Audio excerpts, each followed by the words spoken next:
You two have never been in London at the same time. No. Crazy. No. We've been in London at the same time. Where were you? Probably broke and still here. You could have lied. Why? It's guys, I suffer in this country. Like, what do you want me to say? I have lied, bro.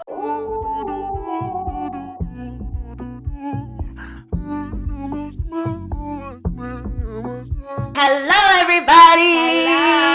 Welcome back to another episode of This Should Bother You with Phateka And Sahar and Talea.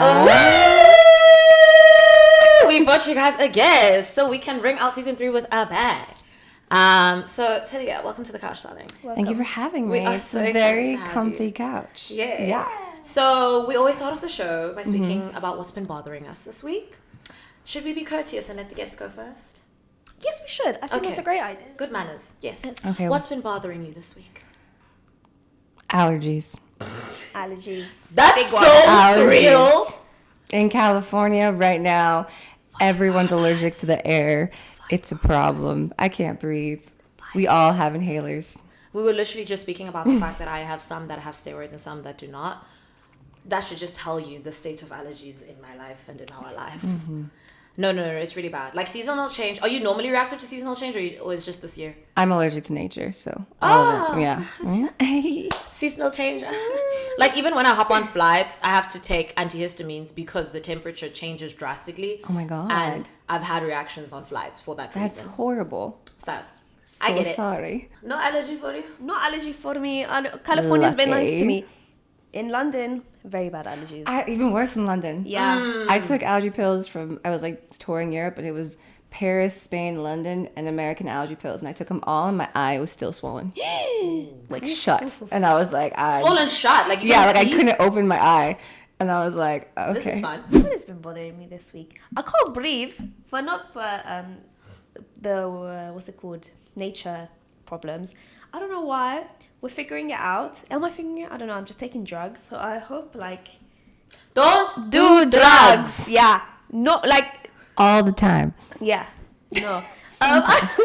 Take Advil, paracetamol, all of that. Those ones. The drugs that the doctor gives you. And also them, only take as much as they tell you. Don't get creative. Yeah, don't get creative. Yeah, I don't know what's going on.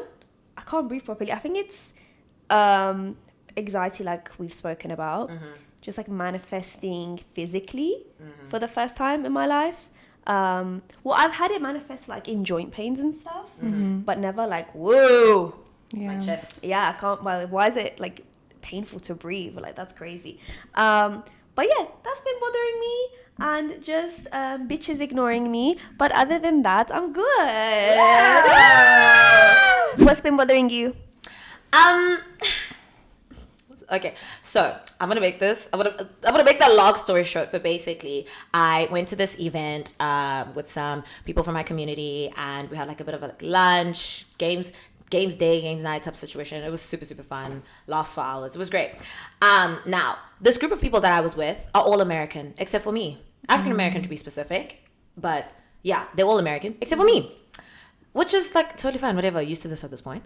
But we were playing one of these games where like you have to fill in like the rest of a phrase. I don't know what it's called, blank something, I don't know what it's called. Fill in the blanks. So, yeah, basically like kind of like fill in the blank, but the name is more catchy. And the point of the game is to try match whatever word you write with as many people as possible so you can get points, right? Now, guys, one thing that you probably know from the show is we didn't grow up here. There are a lot of cultural references that we just don't have, okay? But you think after living somewhere for a couple of years, like you start to lock in a bit.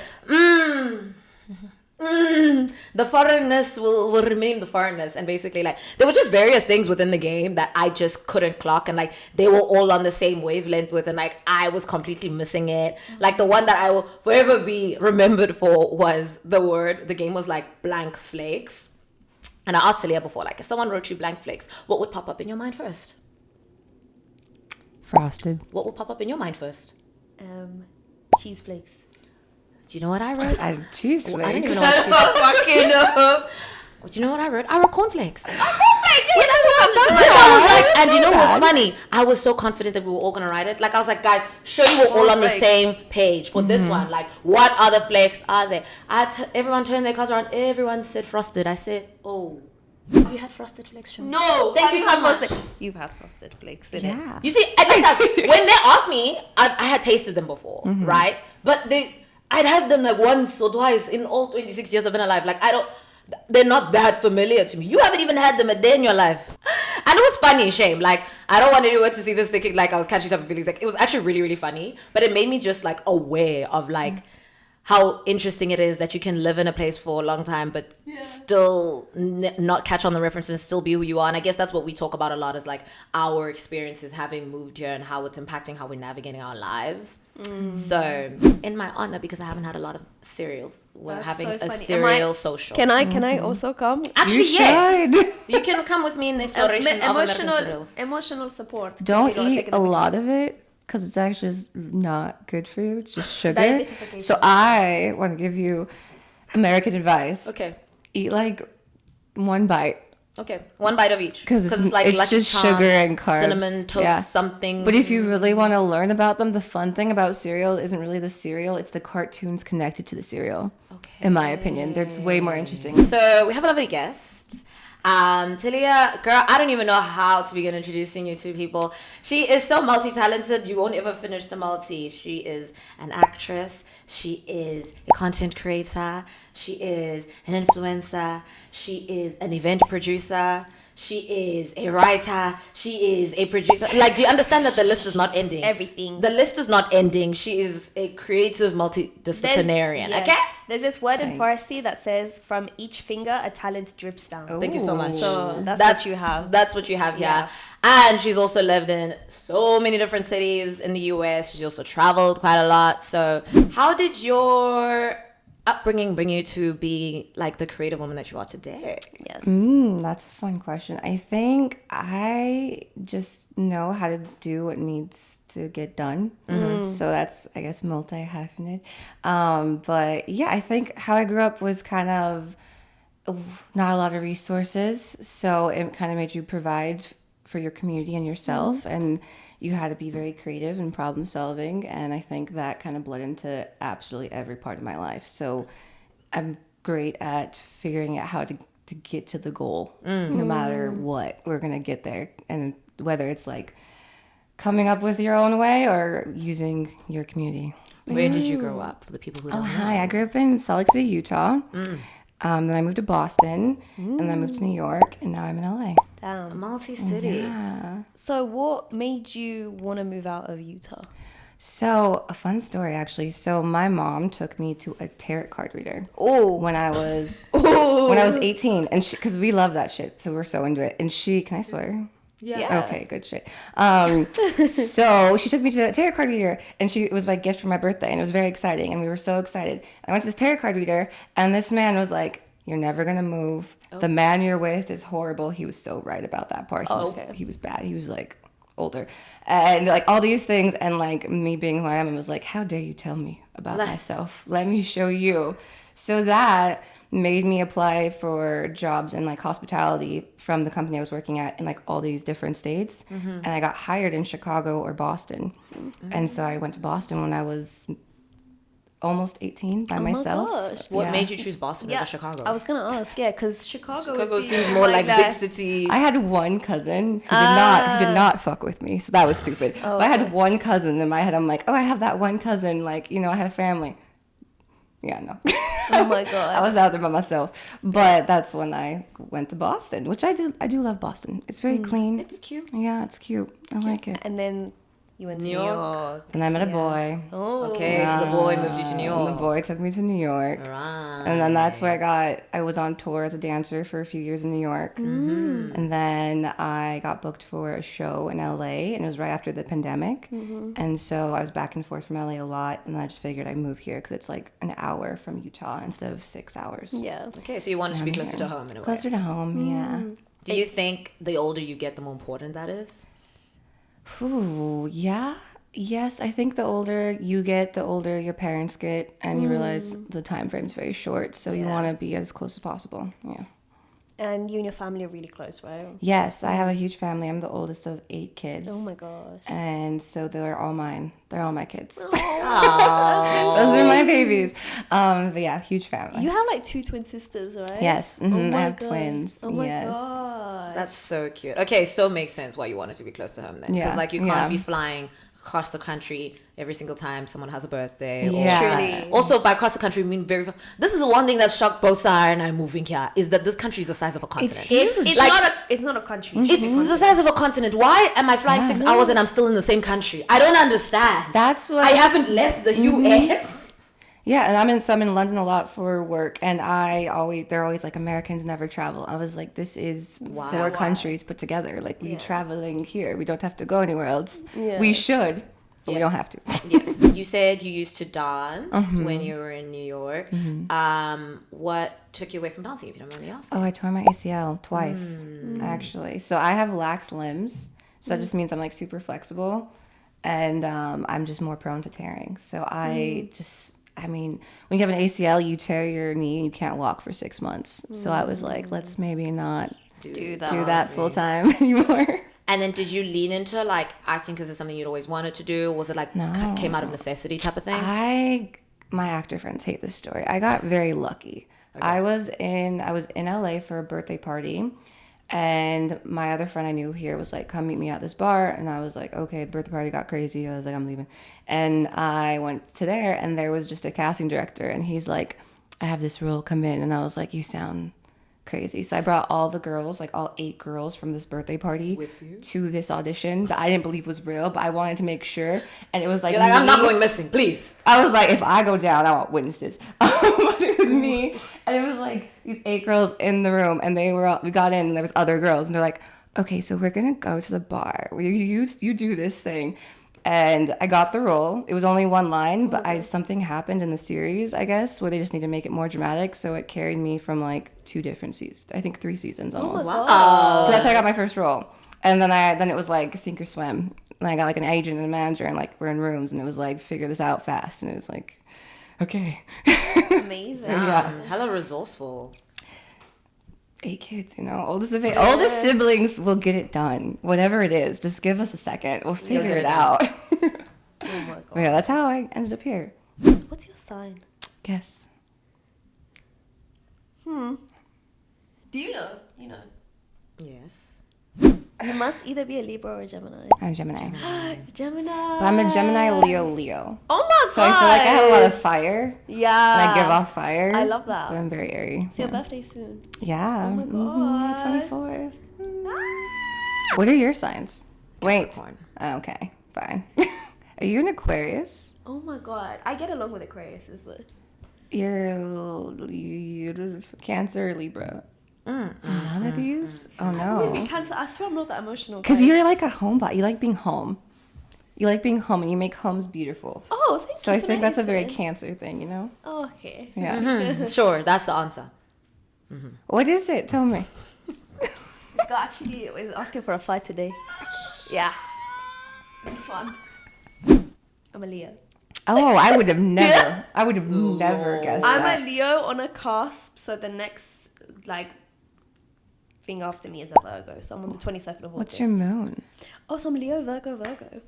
Oh, so you're more Virgo. That's fine. Yeah. Okay. That makes more sense. I'm more Virgo. That's why I have a lot of Earth friends and a lot of all my brothers and my dad are Tauruses. And my uncle, my Okay. cousin, my best friend's mom. Ooh, I know so many Tauruses. We were actually talking Capricorns, about this Virgos. yesterday, and does everyone just feel like they relate to whatever their star sign is because they make them general enough for a lot of people to relate? Maybe. I think when you layered them, I feel like it makes more sense. But I like to do this thing my aunt always says where you eat the fish and you spit out the bone. So it's I look into numerology, astrology, there's your human design. I like to read all about it and then just take what I think makes sense. Yeah, Because and then then leave the rest. technically you're building who you want to be.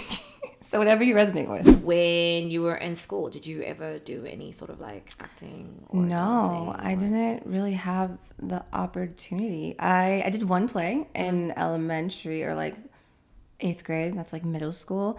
It was Pirates of Penzance. I was so mad because I have like a low singing voice, and so they made me into a fucking pirate. Oh. And they drew a mustache on me. Oh my A god! fucking mustache on me. When you're in 8th grade, so you're like 12 or 13. And there were boys in your school. And this yeah? was a Catholic school, by the way. They made the girls, a lot of the girls who had low like alto voices, into pirates. They're like, cool, you're a pirate. And I was like, I don't want to be a fucking pirate.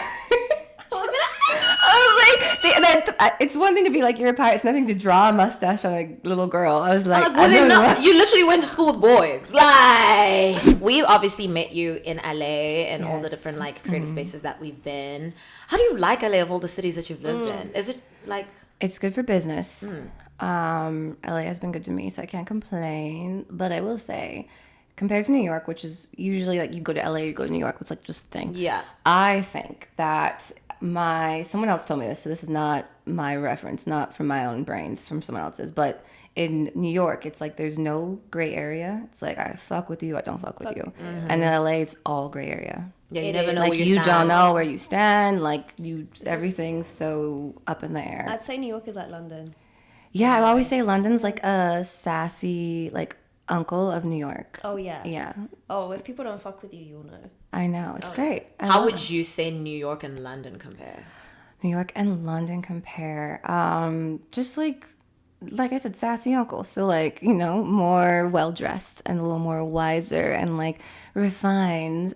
And then New York's like the wild boy who's like, I'm gonna do whatever I want. Let's go out. The deviant till of the family 5. is always late to the family functions. Say again? The deviant of the family is always late Yeah. to the family functions. That's New York. Yeah. Real. What cool things, like obviously like you saying there's like grey areas and stuff in Los Angeles, but you're saying Los Angeles has been really good to you. What are the most memorable things that have happened to you, places you've been, events you've been, things you've done? Oh gosh. Yeah, and I'm sure there's a lot.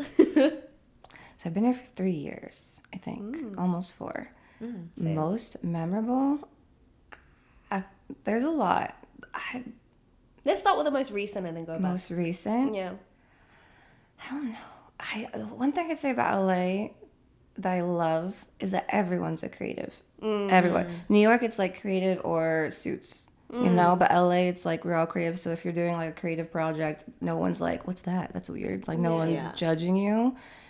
And you kind of expect everyone in LA to like really go for their goals. Like every Uber driver I know plays me their songs, and I'm like, fuck yes, play that song. That's right. Self promote. I love it. And then New York, it's just kind of like you have money or you're a Don't talk to creative. Yeah, it's like, oh, you're creative, you have money. There's like no in between kind of. I can't think of a memorable moment. We'll give you one. You recently went to Coachella. Oh, yeah. Was that not memorable? No, because I've been a lot. Oh, Yeah. sorry. Okay, which one was your favorite? Okay, also, I never planned to go to Coachella. I like my friend works in PR, so I go to Coachella, or like a DJ I know invites me. So I'm like, oh my God, I would never pay to go to Coachella. No, Like, that's so real. bad. We've I was been like, saying oh, that. they're gonna come at me. You know how many people? entitled. You know how many people who don't live in LA like tell us like, oh my gosh, you guys are right there. Why aren't you going? And I'm like, I don't want to hold you. I'm not spending my own money to go. My defense though is I was a dancer, so I used to get paid to go to festivals to dance. Yeah. So once you have that like private bathroom and you're catered to and you don't have to walk anywhere and you have your own thing, so I'm kind of like a fucking posh when it comes to festivals, because I was like, I used to get paid to be here. Why would I ever? Why would I spend my suffer? money? Yeah. So going to Coachella is great, but I don't think it's not a wow. no. I So don't- did you stay there for like a couple of days? So I was there for weekend 1. Okay. I was invited by a few brands, and then my friend also works in PR, so she had to like write for multiple places. So this was probably the best one because I had no like strong obligations to post or like be anywhere. I kind of just got to live, which was so nice. Because going there with a brand is great too, but then it's like, this deadline is 12 p.m. by tomorrow, and you're like, there's a DJ I want to see. What do you mean? Oh yeah, so 12 they give p.m.? you that deadline. And they throughout make the you weekend. redo it, so you're just like, they're redoing it until they're like, this is good. So sometimes it's nice just to be like, she has work and I am here. Yeah. That's be nice. Yeah. Fascinating. And weekend 1 is the weekend of like brand activations and stuff. Yeah, weekend mostly, one's more right? like for influencers and brands, and it's a little more like people hate it, but I think festivals are like 60% of who you're with, and like 30% of the festival and like 10% the outfits, in my opinion. What about the music? That's the 30%. Because you could go to a bad artist with a good friend. No. You could see someone who's, because, well, there's so many artists. You're not going to hate all like 40. But you said bad. But you didn't say just someone I don't know. You said bad. But I think I just value the people I'm around more. Because I'm like, if it's bad, but like we're fun, I don't give a fuck. Like we're fun. That's the point, period. Wait, so I have a question about this time that you went for accommodation. What was it like? Did you camp? So weirdly enough, we stayed at a hotel and it was kind of far. And so we would Uber sometimes, and sometimes she would drive. And it wasn't that bad. It was kind of nice to stay far away. Because then like because there's like a lot of, like there's the neon party, there's nylon party. There's a lot of after parties, and like if you're there, you kind of just want to hop around. But because we had to like commit, we're going to 2 instead of like 5, and then we go home. So we stayed like 30 minutes. So sometimes the traffic was like 45 minutes away, but I kind of liked it because I've done camping and it's okay. Who would have to headline for you guys to go? Oh, I want Beyonce. I still It's over. I'm still hurt that I didn't go back to It's Coachella. over. Beyonce's over. I'm so hurt that I was coming not back. there. Beyonce would be fab. Ashake would be fab. Yes. Okay. I would go for Ashake. That would Okay. be so fab. Tyler could be a fun headliner for Coachella. I'm surprised she hasn't. She would be a fun headliner for Coachella. She went to Coachella one year, I think, but I don't think she's headlined. That would be fun. That's it. I think she'd be fun. SA Pop Princess. That would be fun. I like her and Zara's collab right now. No, that's I think a it great makes song. so much sense. Who I'd want, I have a feeling, K1, my darling, next year you have to be at Coachella so I can come see you perform. Thank you so much, K1. The gays have to go to Coachella. And I'm not just talking Chapel Room. I can't go. You guys know I can't get behind Chapel Room, unfortunately. But you know, my R&B gays, please start going to Coachella. Thank you so much. And what am I up to now? I'm pitching a show, which has been very eventful, and things are going good. And then I own an event planning company, so I do that full time, and then I audition and make content. I don't know. I just do. How do you find the time to do There's all of no these time. things? Yes, Do you sleep? Yeah, sometimes. I don't know. I think you just do what you gotta do. I don't know. I feel like you have to. We did this manifestation thing a while ago, like a whole fucking thing, and it's kind of like you have to wake up and you just tell yourself you have energy for everything. That part. Right Yeah. when you wake up. That part. You'd be like, okay, I have a lot to get done, and I get have this. all the energy to do it, and then you just do everything you possibly can, and you don't hate yourself if you can't do everything. Priorities, huh? All the different things you picked up became out of necessity? Like, okay, this one was for money, this one was for passion, this one was for... Or did you just follow your curiosity and you just woke up one day and there were like 10 things? God, I never knew what I wanted to do. I just knew I wanted more. And then growing up, I come from like not so pretty background, not so what's the word for it? I come from a humble background. That's what they say. And That's your way. that's what they say, right? And so I just I went to private school though, and I always saw people like had more. I didn't know how. So I just knew I just would go to rooms that had more and just be in the room. And so first I worked at like bougie ass hotels. Like I worked at the Intercontinental, like 5-star hotels only. I was like the front desk. That was it. And I was like, okay, well, at least I'm around the money. And like maybe I'll learn how to find the money. Then I moved to Boston. And I was like, okay, I'm going to live in between MIT and Harvard. So I can just hear about how these people are doing it. And then I got into marketing. And I was like, okay, I'm going to go to all the conventions. I'm going to go to the IT convention, I'm going to go to the AI convention. I'm just going to like be the girl who just tells you where to see it so I could just sit around these people and like learn. And then I would go to Sundance. So like I never knew what I wanted to do. I just knew I wanted to be successful. Real. And you made yourself a sponge. Yeah. And so I made myself a sponge. And then also like I think all those things like help with my event business and with producing and also with the show I'm pitching. And I do think your network is really important.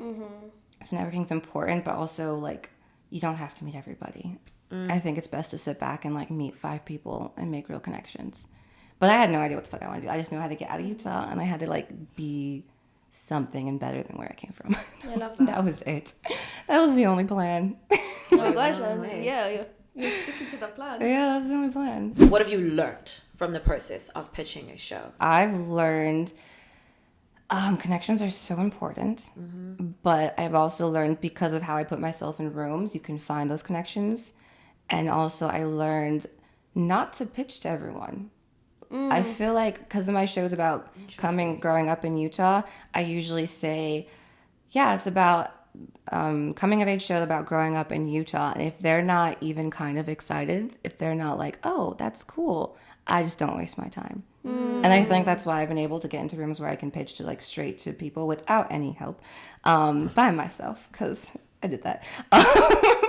But I think it's because I don't waste time, because everyone's like, go in there and talk to everybody and tell them how amazing you are. I wish that was my vibe. I'm very much Black Cat. I will sit here and be like, Let's pick the two people I'm going to meow around and then go home. And I think it works for me. It has worked for me. Yeah. But everyone's different. But I don't think you have to pitch to everybody. I think you kind of have to see if they like you, and then see if, because everyone's pitching all the time. All the time. I think that's such good advice, because I think in a lot of places, whether you got into this industry from school or like workshops or whatever, people are always like network, meet people, but it's just like, which I agree. Coming from no network in like buttfuck Utah with like no one in the industry, I do think you have to do that for like a year.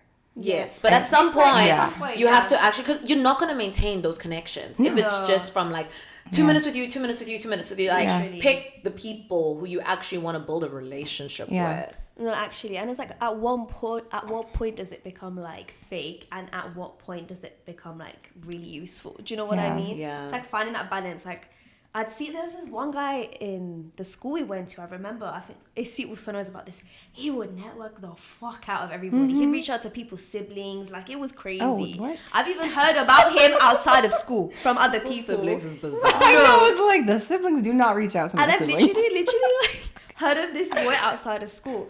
But then I'm just like, well, that's too much. But then I went to a festival, and the person interviewing me was like also British, and I was just telling him how it makes me kind of uncomfortable to put myself out there all the time. Like, hello, I'm this. He's like, no, people want to hear you say, I'm going to win an Oscar. If you help me, I'm going to get an Oscar. If you do this, I am talented. I have this. I can do this. It's like people want to hear that. But it's like, how much do you not have?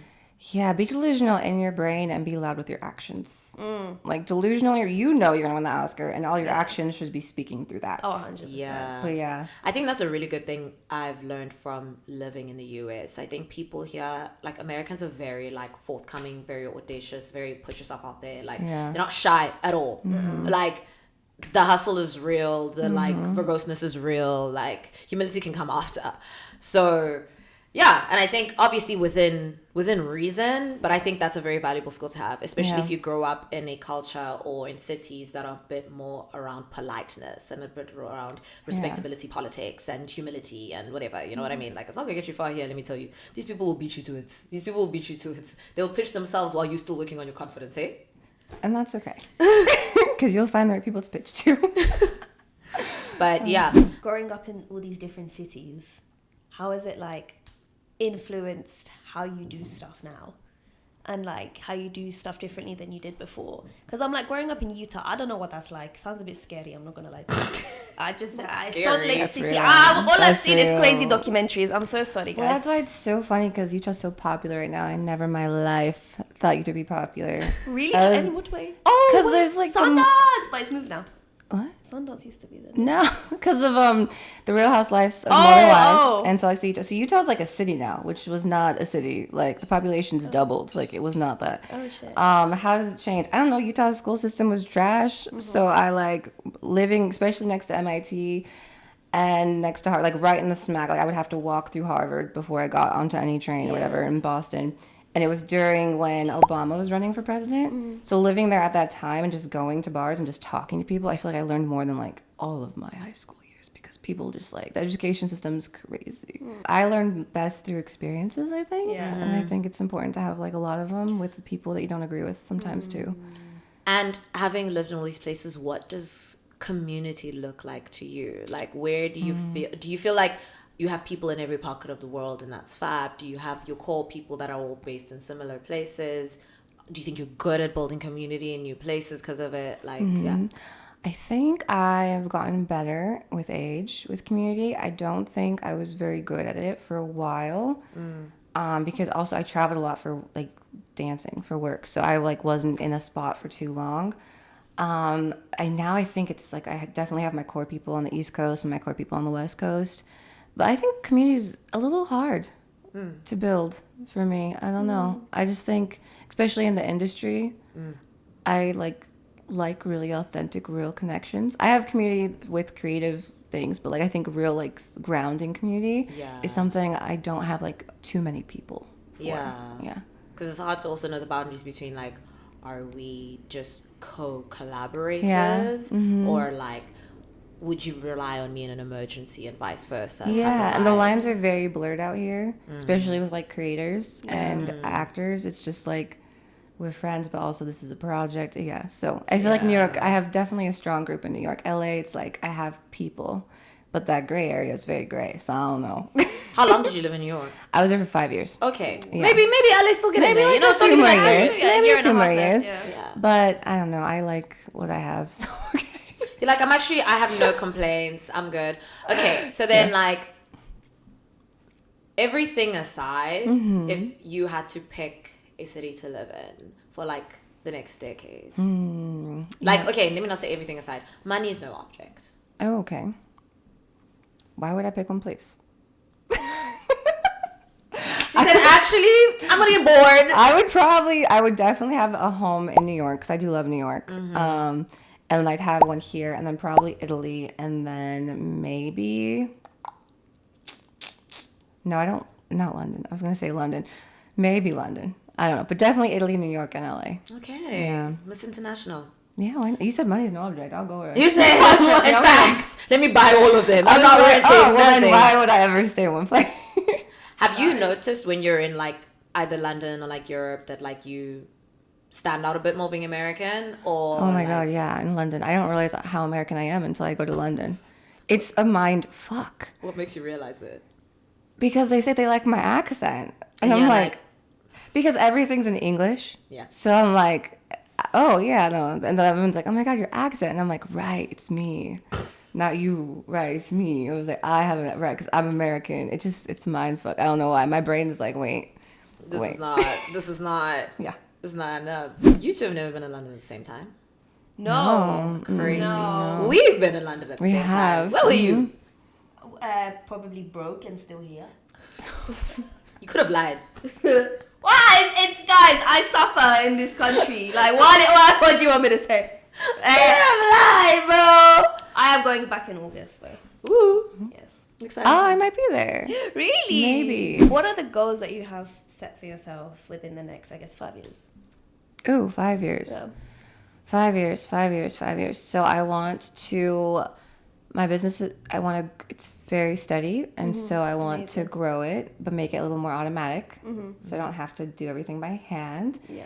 I have a show I am pitching that I would like to either get bought by a network. If not, I'm going to do it myself. Sure. And then grow my social. Overall, I would love to get into the prison reformation space and like use everything to kind of restructure that.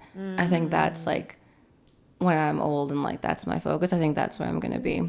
But right now, just keep growing everything I'm growing. I'm pretty happy where I'm at. I just need it to be more and grow and get better. Yeah. Do you have sorry, I wanted to ask you this actually. Yeah. Do you have a favorite role or thing that you do out of all the things that you do? Favorite? Oh God, my love will always be dance. So I love dance. I love performing. I do. I love acting. I hate asking for permission too.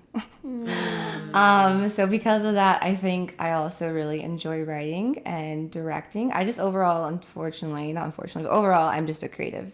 So everything I do is like a project, and I love projects. So if I'm creating something and it's like I see it in my brain and I bring it to life, it's like a happy little check mark. That makes me just feel good. So whether that's like events or content, it's like I just like being able to think of something and then do it. Love the realization. Amazing. Yeah. Well, thank you so much Thanks for for joining us. And thank you for helping us close out this season. Thank you, Rosie. Thank you, Rosie. Thank you to our editor. We appreciate all of you that help us create this show, and we also appreciate all of you that watch the show. We may be gone for a little bit, but you shouldn't go anywhere. I'm sure many of you actually haven't seen all the episodes. There's 3 seasons. I'm sure you haven't seen them. So actually, go back. and watch them. Actually, start from I agree. season 1. Yeah. Quite frankly. Season 1. Oh my Can god. we just acknowledge the fact that men can do this all the time, Take loudly. microphones away from men, give them to the women. I think it's about And the time. ladies. I think it's about time we do it loudly. Yes. So, Leah. Hi, I'm Talea. how can the people find you? I'm on social as STFU Just Be Happy. That's a whole nother story. Made it when I was in high school. It was a self-affirmation. We're doing great. And you never wanted to change it. You said, I'm sticking to my roots. Because people loved it. And also, like, the time it was like, I'm mad at myself. I needed to shut the fuck up and just be happy. Like, be grateful, bitch. And now I'm a grateful bitch. So, you know what? That shit worked out. worked. I highly recommend. I even have, like, smiley faces on my nails. I'm big at, like, subliminal messages to myself. I love it. We love it. We love it. Okay, so STFU, STFU, Just Be Happy. For the show, it's BGIU. It's Black Girls in Utah. Yeah. It is a dramedy, and that's the Instagram name. Okay, you guys know where to find us. Our socials will be here. We'll see you soon. Bye.